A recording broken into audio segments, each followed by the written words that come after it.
আজ একটি নতুন রেসিপি এবং নতুন স্টাইলে, এর আগে কোনোদিনই বানাইনি, তবে এই রেসিপিটা বানাবো এই বরবটি দিয়ে। তার জন্য এখানে কাঁচা পাকা বরবটি নিয়েছি 500 গ্রাম। বরবটিগুলো ফ্রিজে রেখে পেকে যাচ্ছিলো, তাই ভাবলাম রেসিপিটা বানাই, আর এই প্রথমবার বানাবো। তার জন্য এখানে কিছুটা পেঁয়াজ, রসুন, কাঁচা পাকা লঙ্কা, টমেটো কেটে রেডি করে নিয়েছি, নিয়ে একটা থালায় রেখে দিয়েছি। তারপরে বরবটিগুলো একটু কেটে কেটে ছোট করে নেব। যে দেখো সমস্ত রুটিগুলো আমি কেটে রেডি করে নিয়েছি, আর এখানে 500 গ্রাম বরবটি আছে। তারপরে বরবটিগুলো জলে 2 থেকে 3 বার ভালো করে ধুয়ে নেব। আর বন্ধুরা সবাই কেমন আছো কমেন্টে জানিও। হয়ে গেছে আমার বরবটিগুলো ধুয়ে একটা পাত্রে আমি তুলে নিলাম। এই যে 2 থেকে 3 বার ভালো ধুয়ে নিয়েছি, নিয়ে একটা পাত্রে তুলে নিয়েছি। তারপরে এদিকে দেখো গ্যাসে আমি একটা কড়াই তুলে দিয়েছি।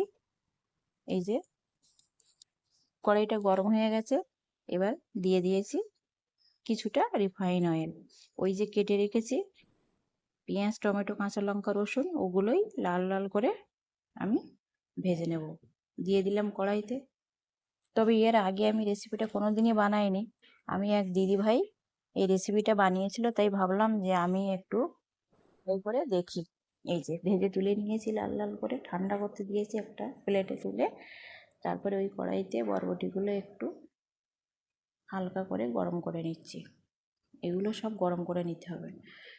আর এদিকে এই যে পেঁয়াজ, টমেটো, কাঁচা লঙ্কাগুলো ঠান্ডা হয়ে গেছে, আমি মিক্সিং জারে দিয়ে দিয়েছি। আর এদিকে বরবটিটা হয়ে গেছে, একটা থালাতে তুলে নিচ্ছি, নিয়ে একটু সামান্য ঠান্ডা করে নেব। এই যে দেখো একটু গরম আছে, তারপরে ঠান্ডা হলে একসাথেই এই যে পেঁয়াজ, কাঁচা লঙ্কাগুলো গরম করেছি, রসুন, ওর সাথেই আর কি বরবটিগুলো দিয়ে একসাথেই একটা মিহি পেস্ট বানাবো। দিয়ে দিলাম স্বাদ মতন নুন। এটা খেতে খুবই টেস্টি হয়, তবে দিদিভাই পটল দিয়ে বানিয়েছিল শুকনো, আমি এই বরবটি দিয়েই বানাবো। দেখো কত সুন্দর একটা পেস্ট তৈরি হয়ে গেছে। এবার একটি বাটিতে আমি তুলে নিয়েছি, আর এদিকে কিছুটা ধনেপাতা কুচি করে নিয়েছি। দেখতে তো খুব সুন্দর হয়েছে। আবারও গ্যাসে কড়াইটা দিয়ে গরম করে নিয়েছি, নিয়ে তেল দিয়ে দুটো শুকনো লঙ্কা দিয়ে দিয়েছি। শুকনো লঙ্কা দিতে হবে, দিয়ে তারপরে ব্যাটারটা ঢেলে দিলাম, দিয়ে ঘন ঘন নাড়তে হবে। এই যে জল জল মতন রয়েছে, এটা একদম শুকিয়ে যাবে, জল যেন না থাকে। দেখো অনেকক্ষণ ধরে আমি নেড়ে নেড়ে জলটা শুকনো করে ফেলেছি।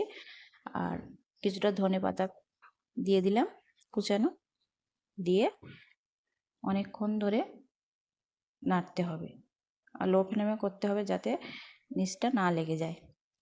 একটু নুন কম ছিল, আমি টেস্ট করে দেখলাম, তাই একটু সামান্য নুন দিয়ে দিলাম। দেখো একদম জলটা শুকনো হয়ে গেছে, আর এটা শুকনো শুকনোই হবে, গরম ভাতের সাথে এবং রুটির সাথেও খেতে পারো, খুবই ভালো লাগে। তারপরে এই যে হয়ে গেছে, একটা গামলিতে আমি তুলে নিলাম। কেমন হয়েছে বন্ধুরা ভিডিওটা অবশ্যই কমেন্টে জানিও। যদি ভালো লাগে একটা লাইক করো। ধন্যবাদ সবাইকে।